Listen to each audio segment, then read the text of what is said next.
भगवान के भक्त बन गए ना, ब्राह्मण बन गए, तपस्या, क्षत्रिय थे। पर याद रखिए, व्यक्ति अपने कर्म से महान बनता है। उन्होंने दिव्य कर्म किए, तपस्या की कि वे सभी 9 योगेश्वर और बाकी के महाराज, बाकी के सब ब्राह्मण बन गए। केवल एक बड़े पुत्र रहे जिन्होंने राज्य संभाला, जिनका नाम था भरत जी महाराज। उन्हीं के कारण इस भूमि का नाम पहले अजनाब खंड था। भरत महाराज राजगद्दी पर बैठे, पृथ्वी पर राज किया, इसलिए इस भूमि का नाम भारतवर्ष पड़ा। कई लोग कहते हैं दुष्यंत के पुत्र भरत के कारण इस भूमि का नाम भारत पड़ा। नहीं महाराज, उनसे पूर्व में ये ज्ञानी भरत हुए थे। इनके पिता दादा का नाम नाभि था, जिसके कारण ये अजनाब खंड कहा जाता था इस पृथ्वी को। लेकिन फिर इसे भारतवर्ष उनकी तपस्या के कारण, उनके त्याग के कारण कहा गया। हमारे सनातन धर्म में 3 भरत हुए महाराज, एक ज्ञानी भरत, एक भक्त भरत और एक कर्म योगी भरत। ज्ञानी भरत जिनकी अभी आप कथा सुन रहे हैं, ऋषभदेव भगवान के पुत्र। भरत, भक्त भरत भगवान श्री राम के भाई। कर्म योगी भरत, दुष्यंत के पुत्र भरत। ये 3 भरत हैं, तो इस भूमि का नाम भारतवर्ष पड़ा। आपको पता है भारतवर्ष कितना बड़ा था महाराज? कितना बड़ा था भारतवर्ष? आज जिसको अफगानिस्तान कहते हैं, रशिया की जो सीमा से लगता है, वहां तक भारत फैला हुआ था। मलेशिया तक के खंड हम में आते थे। इतना बड़ा खंड भारत था।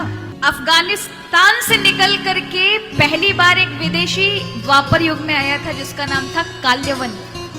यूरोप कंट्री से आया था, यवन से। यवन देश, यवन देश को हमारा यूरोप कहते हैं ना अब की भाषा में। उसे पूर्व में यवन कहा जाता था, यवन देश।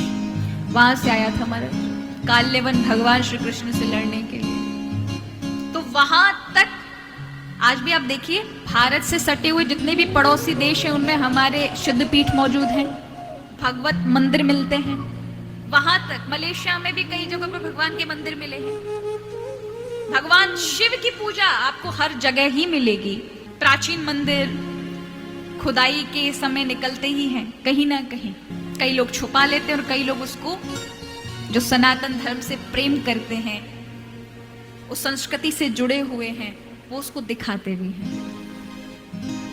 तो हम जब सिंगापुर गए थे एक बार प्रवचन करने के लिए, तो वहां पर हमें वहीं के जो स्थानीय निवासी भारतीय ही थे, तमिलनाडु के थे वो सब। वहां पर बहुत सारे तमिल, दक्षिण भारत के लोग वहीं पर ही रहते हैं। तो उन लोगों ने दिखाया कि यहाँ प्राचीनतम एक मलेशिया में जगह है जहां पर भगवान शिव का प्राचीन मंदिर निकला है। लेकिन लोगों ने उतना प्रचलित नहीं किया उसको। तो वहां कोई पूजा पाठ इतनी नहीं होती है, क्योंकि मंदिर जीर्ण शीर्ण है, खुदाई के समय निकला था।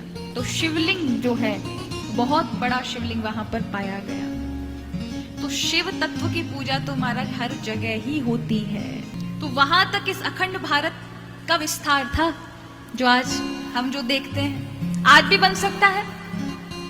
लेकिन प्रेम होना चाहिए।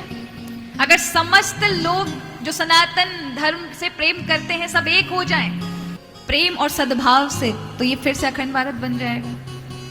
पर महाराज कहाँ, हमें तो, और सबको निजी स्वार्थ, खासकर हमारे हिंदुओं में तो बस पूछो ही मत महाराज। अन्य धर्म के लोग बड़े जागरूक होते हैं अपने धर्म को लेकर। हमारे यहाँ तो इतने आलसी होते हैं, 10 बार उन्हें नहीं जगा हो तब तक जागते नहीं है। उन्हें घर से लिवा लिवा के और